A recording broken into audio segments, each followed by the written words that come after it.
আসসালামু আলাইকুম, বিসমিল্লাহির রহমানির রহিম। সবাইকে স্বাগতম আমার চ্যানেলে। শুভ সকাল। পরোটা শেপ বানালাম আর আলু ভাজি করলাম। বড় মেয়েটা বলতেছে আলু ভাজি দিয়ে পরোটা খাবে, এই জন্য বানালাম। তারপরে তো ভাবি সকালে ভাবির কাজ করে চলে গেছে, থাল বাসন ধুয়ে কাপড় চোপড় ধুয়ে চলে গেছে। তারপরে বাকি কাজগুলি আমারই করতে হবে। তারপরে এই যে পরোটা ভাজা হয়ে গেছে। অবশ্য পরোটা সাইদুলে বাবা ভাজছে, আমি অন্য কাজে বা একটু ব্যস্ত ছিলাম। সাইদুল বাবাকে বলতাম একটু পরোটা শেপগুলো দেওয়া আছে, তুমি একটু ভেজে দেখো। তারপরে সেই পরোটা আর ডিম পোস্ট করলো। তারপরে আমি আর সাইদুল বাবা করে নিলাম। আমার অবশ্য খাওয়া হয়ে গেছে, সাইদুল বাবা চিনি দিয়ে খাচ্ছে, আমি আবার ডিম পোস্ট দিয়ে পরোটা খেলাম। আর আজকে কফি আর কিছু বানালাম না। সারামণিও একটু দেরিতে উঠেছে, তাড়াতাড়ি করে চলে গেলো স্কুলে। তারপরে আমিও চলে আসলাম ভাগ্যকুল স্কুলে। আজকে ভাগ্যকুল স্কুলে গার্জিয়ানদের মিটিং হয়েছে, মানে গার্জিয়ানদের যারা এবার এসএসসি মানে মেট্রিক পরীক্ষা ক্যান্ডিডেট তাদের গার্জিয়ানগুলো সবারে হেড স্যার ডাকিয়েছিল।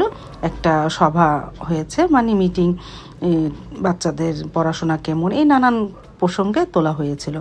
তারপরে সেই মিটিংয়ে থেকে আস্তে আস্তে প্রায় আমার বেজে গেছিলো 12:30। আসার পরই ঘরগুলো গুছিয়ে নিয়েছিলাম। নেওয়ার পরে তারপরে রান্নাঘরে চলে আসলাম। বেলে মাছ দিয়ে বেগুন দিয়ে চচ্চড়ি করব আর ভাত রান্না করব।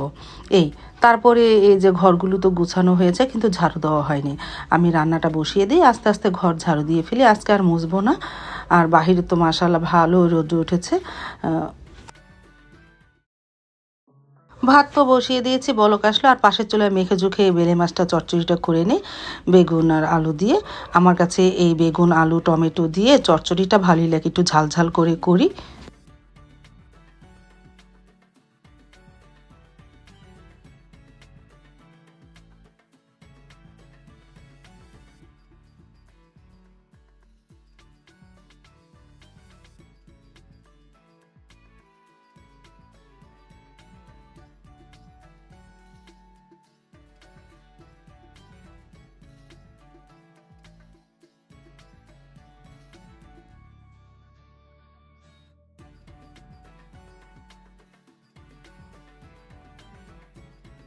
এই যে অল্প একটু পানি দিয়ে বসিয়ে দিলাম, এখন ঢেকে দিব, আস্তে আস্তে হোক।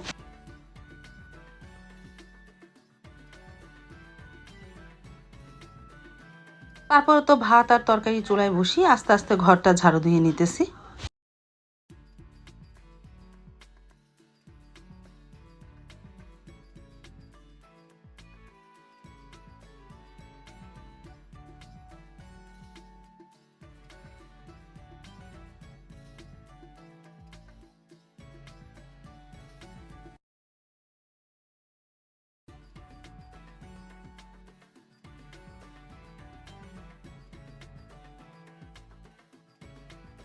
ভাতটা ঠিকা দিলাম আর এই ফাঁকে আস্তে আস্তে বেলে মাছটাও দেখে গেলাম। তরকারিটা মানে ঘর ঝাড়ু দিতেছে আর একটু পর পরে এসে তরকারিটাও দেখে যাচ্ছে। ভাতটা ঠিকা দিলাম।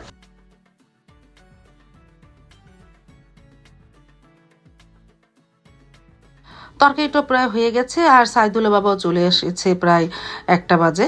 আসার পরেই সে মুরগির কলিজা গিলা কল্লা পাও নিয়ে এসেছে, সেটাকে এখন বাছবো, বেছে রান্না করব। আর এই যে বেলে মাছের চচ্চড়িটা হয়ে গেছে, এই যে কাটতেছি। আর পেঁয়াজটাও ভাজা দিয়েছি, বলতেছে এখনই রান্না করো। এই হুটহাট আনার পরে ভালোভাবে কেটে নিতেছি। এখন এই রান্নাটা বসিয়ে দেয়, পেঁয়াজ মশলা কষাতে থাকি আর এদিকে কেটে ভালোভাবে ধুয়েও নিই।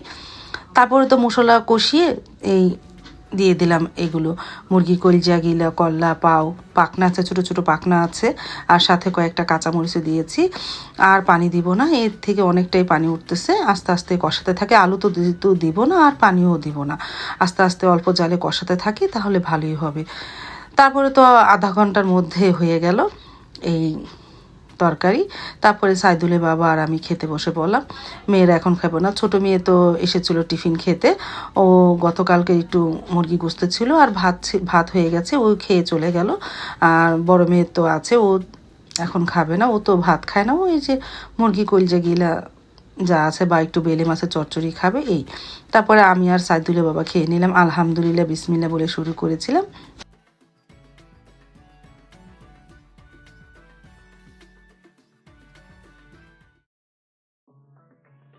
দুপুরে খাওয়া দাওয়া শেষ করে রান্নাঘরে একটু কাজ করতেছিলাম, আর তখনই ভ্যানালার আওয়াজ পেলাম। এই যে নানান পদের চিপস বিস্কিট অনেক কিছুই পাওয়া যায়। তারপরে আমি আসলাম হলো বিট লবণ নিতে আর চাট মশলা নিতে। সামনেই তো রমজানে চাট মশলা দিয়ে আমি আলুর চপ বানাই, সেটা নেওয়ার জন্য এসেছি। আর দেখলাম সয়াবিনও বেচে, সয়াবিনও কিনলাম।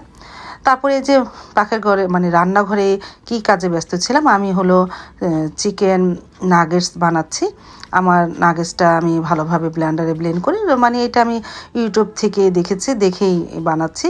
তারপরে ডিপ ফ্রিজে রেখে দিয়েছিলাম, একটু শক্ত হয়েছে। এখন নাগেটসের শেপ দিয়ে তারপরে ময়দায় গড়িয়ে ডিমে করে বেডগামে গড়িয়ে আবার ফ্রিজে রেখে দিব। সামনে তো রমজান, আমি রমজান উপলক্ষে অনেক কিছুই বানিয়েছি।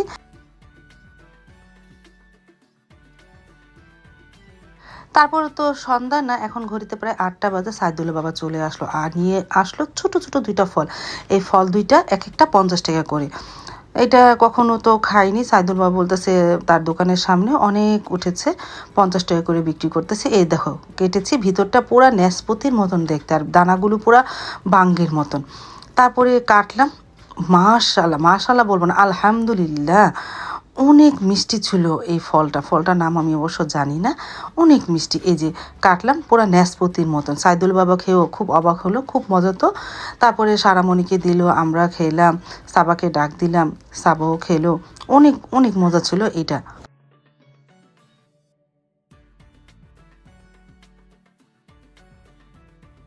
এই যে তোমাদের আবার একটু দেখাচ্ছি এই ফলটার নাম তোমরা কেউ যদি জানো তাহলে বলো।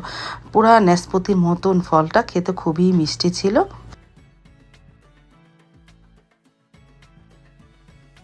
তারপর প্রায় 9টার দিক দিয়ে সাইদুল বাবা বলতেছে যে রুটি বানাও। সেই রুটি দিয়ে সেই মুরগির কলজা গিলা ভুনা দিয়ে খাবে। তারপরে তাকে রুটি বানিয়ে দিলাম। আজ তাহলে এই পর্যন্ত। আল্লাহ হাফেজ, আসসালামু আলাইকুম।